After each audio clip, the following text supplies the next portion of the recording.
Como parte de las actividades de la Semana de la Lactancia Materna que se lleva a cabo del 1 al 7 de agosto, el Congreso de la Ciudad de México anunció que en el siguiente periodo ordinario de sesiones se presentará una iniciativa de ley mediante la cual se proteja el derecho de las mujeres a amamantar a sus recién nacidos en sus lugares de trabajo, así como la promoción de la importancia de la lactancia en el desarrollo de los menores.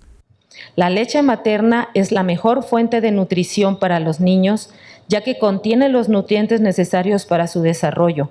Favorece el establecimiento del vínculo madre-hijo y es indispensable para asegurar la supervivencia y la autoestima del individuo.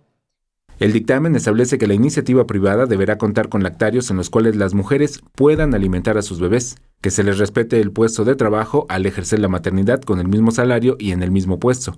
Las empresas que no respeten las disposiciones podrían tener sanciones económicas. Estamos buscando asegurar que todos los espacios en donde trabajen las mujeres que acaban de ser madres pues puedan tener la opción de amamantar, y en caso de que se estén violando este derecho a todas las madres, sí ya hay una propuesta para sancionarlos, ya lo comentamos, ¿no? Que va desde 50 hasta 1,000 UMAS, lo que equivale desde 6,000, 8,000 pesos hasta 80 y tantos mil, y si reinciden en no darles este derecho a las madres, se duplicará la sanción.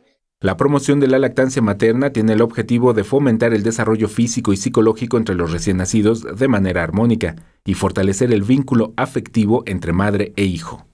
Imágenes, Javier Martínez. Información y voz, Alberto Álvarez Santana.